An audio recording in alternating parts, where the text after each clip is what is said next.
नमस्कार, मी डॉक्टर मच्छिंद्र बांगर महाराष्ट्रातील आणि देशातील हवामान परिस्थिती संदर्भात ताजा अंदाज देणार आहे.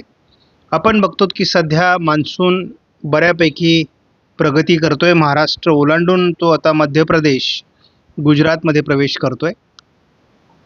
छत्तीसगडलाही त्यांनी पार केला आहे.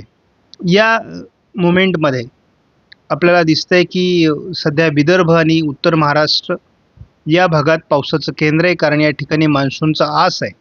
आणि मान्सूनचा आस जसा म्हणजे हे मान्सून ट्रफ जशी वरती सरकेल तसं पावसाचं प्रमाण या ठिकाणी कमी होणार आहे.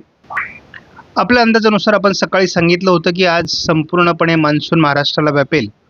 त्या पद्धतीने मान्सूनने व्यापलेलं आहे. दीर्घ खंडानंतर 14-15 दिवसाचा खंड झाला आणि तो खंड संपल्यानंतर मान्सूनने 22, 23, 24 अशी प्रगती केलेली आहे.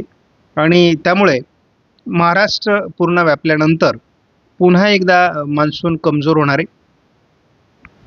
थोडीफार प्रगती केल्यानंतर तो कमजोर होईल आणि पुन्हा एकदा 27-28 तारखेनंतर त्याला पुढची गती मिळण्याची शक्यता आहे.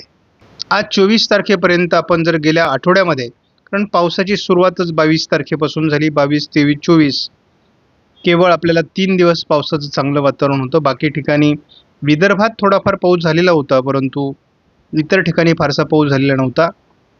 आणि त्यामुळे आपल्याला आता दिसतंय की साधारणपणे बऱ्यापैकी पाऊस धुळे, नाशिक, पालघर, छत्रपती संभाजीनगर, पुणे, काही प्रमाणामध्ये ठाणे आणि रायगड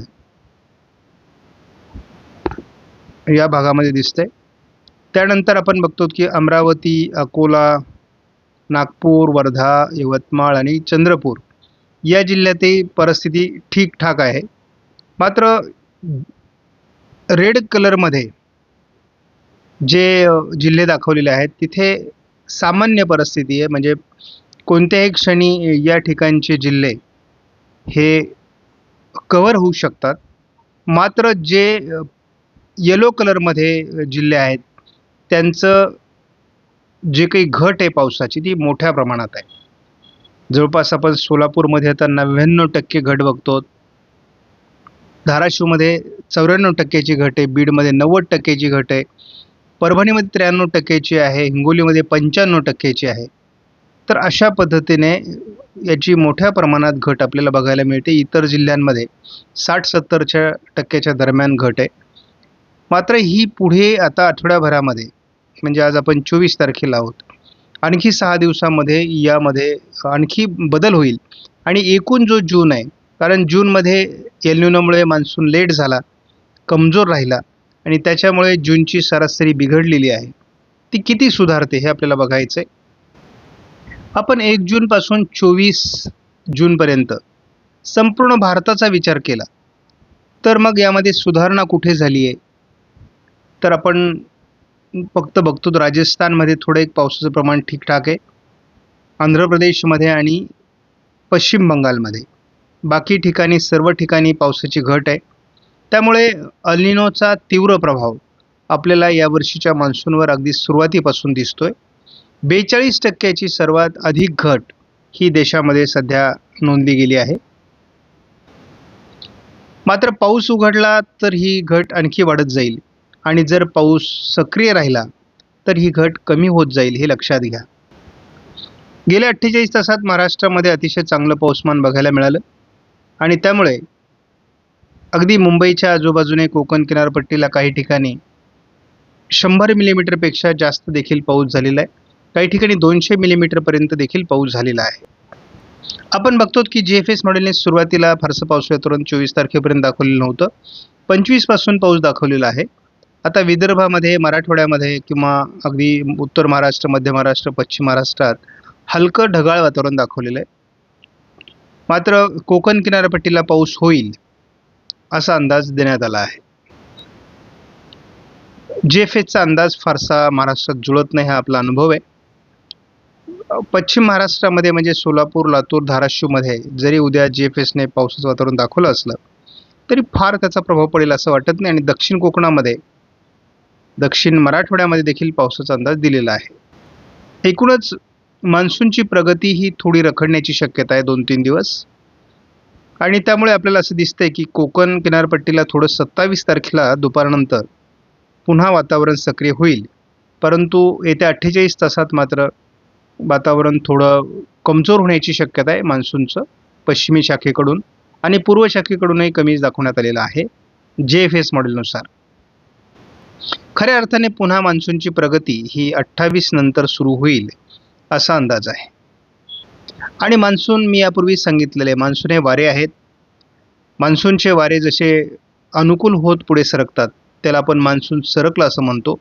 परंतु प्रत्यक्षात त्या ठिकाणी पाऊस होईलच असं नाही. परंतु आता सध्या मान्सूनच्या ज्या ठिकाणी आस किंवा ट्रप आहे त्या ठिकाणी पाऊस होतोय. आपण JFS मॉडेलचा अंदाज बघितला. आता आपण ECMWF मॉडेलचा अंदाज या मॉडेलनुसार बघत असतो. या ठिकाणी दक्षिण कोकणात थोडं पावसाळी वातावरण उद्या राहण्याची शक्यता दाखवण्यात आलेली आहे. थोडं विदर्भ आणि मराठवाड्याच्या पूर्व भागामध्ये पावसाचं वातावरण राहील असा अंदाज देण्यात आला आहे. मात्र या पट्ट्यामध्ये म्हणजे याला आपण पर्जन्य छायेचा प्रदेश म्हणतो, या ठिकाणी पावसाचं प्रमाण कमी राहण्याची शक्यता या मॉडेलने दाखवलेली आहे. 26 तारखेला देखील केवळ दक्षिण कोकण थोडंफार वातावरण आणि थोडं विदर्भाच्या काही जिल्ह्यांमध्ये थोडंफार सोलापूर लातूरच्या दक्षिणेला थोडंफार वातावरण तयार होईल. परंतु पावसाचं प्रमाण थोडं पुढील 48 तासासाठी या भागात आपल्याला कमी होताना बघतो आहोत आपण. 27 पासून हवामानात पुन्हा बदल होणार आहे. म्हणजे 48 तास जरी मान्सून कमजोर झाला तरी तो पुन्हा एकदा सक्रिय होणार आहे आणि त्याचं मग प्रमाण हे विदर्भ, पश्चिम महाराष्ट्र आणि कोकण असं वाढणार आहे. त्यावेळेस आपल्याला या भागामध्ये पावसाचं प्रमाण जरी कमी झालेलं दिसलं तरी पश्चिम महाराष्ट्रात जे काही शेतकऱ्यांची तक्रार आहे आमच्याकडे पाऊस नाही, या ठिकाणी थोड्या हालचाली वाढू शकतात आणि त्यामुळे मान्सूनची पुढची प्रगती देखील पुढील 48 तास ते 72 तास रोखली जाणार आहे. एकदाचा मान्सून महाराष्ट्र व्यापून पुढे गेला आहे, त्यामुळे महाराष्ट्राची चिंता बऱ्यापैकी मिटलेली आहे.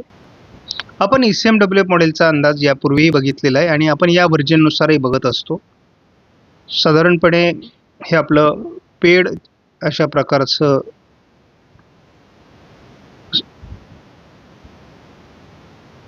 हे आपलं पेड मॉडेल आहे. त्यानुसार आपण बघतो की म्हणजे साधारणपणे पुढील 72 तासामध्ये थोडं विदर्भामध्ये पावसाची शक्यता आहे आणि कोकणामध्ये पावसाची शक्यता आहे. हा जो मधला पार्ट आहे या ठिकाणी पाऊस कमी होण्याची शक्यता आहे. आता काही कॉमेंट्स देतात मला की तुम्ही उत्तर महाराष्ट्रात पाऊस कमी सांगितला होता, तिथे चांगला पाऊस पडला. जेव्हा मान्सून पुढे सरकत असतो आणि जेव्हा मान्सून ट्रप तिथे असते तेव्हा त्या भागात पाऊस चांगला होतो.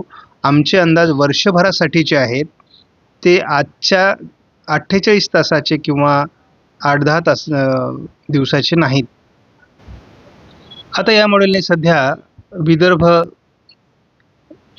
जळगाव, अकोला, अमरावती, नागपूर, भंडारा, गोंदिया, यवतमाळ, वर्धा, वाशिम या पट्ट्यामध्ये थोडं पाऊस दाखवला आहे. कारण या ठिकाणी मान्सून नुकताच पुढे सरकला आहे आणि आता लवकरच म्हणजे आपल्याला आजच बऱ्यापैकी वातावरण कोकणाच्या भागापासूनच उघडलेलं दिसतंय. येत्या 48 तासामध्ये बऱ्यापैकी वातावरण जरी कमी झालं तरी आपल्याला या ठिकाणी एक चांगली बातमी अशी आहे की मराठवाड्याच्या काही जिल्ह्यांमध्ये आणि काही प्रमाणात विदर्भातील जिल्ह्यांमध्ये पावसाची शक्यता आहे आणि मॉडेलने या दरम्यान धाराशिव आणि सोलापूरमध्ये देखील थोडंफार पावसाचं वातावरण तयार होईल असा अंदाज दिला आहे. शेवटी मॉडेलचे अंदाज किती जुळतात सध्याच्या वातावरणात ते बघावं लागेल. 26 तारखेला देखील मान्सून बऱ्यापैकी कमजोर राहणार आहे. केवळ विदर्भ, मराठवाड्याचा थोडा पूर्व भाग आणि कोकणामध्ये ढगाळ परिस्थिती घाटमाथ्यावर एवढंच वातावरण आहे. या ठिकाणी पूर्ण निरभ्रता येऊ शकते असा अंदाज आहे आणि उत्तर महाराष्ट्रामध्ये देखील 26 तारखेला देखील थोडं उशिरा बीड, सोलापूर भागात हलक्या पावसाची शक्यता आहे.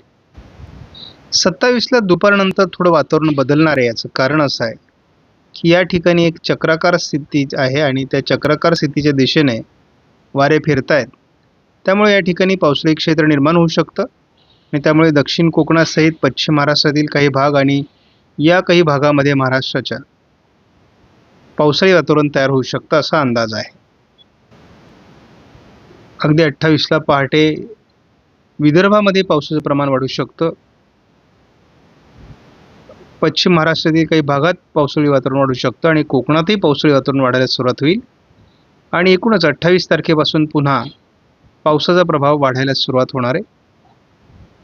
त्यामुळे मान्सून जरी कमजोर दिसत असला तरी 28 तारखेपासून त्याला पुन्हा एकदा गती मिळण्याची शक्यता आहे आणि पुढील राज्यांमध्ये मान्सून 28 नंतर पुन्हा प्रगती करण्याची देखील शक्यता आहे.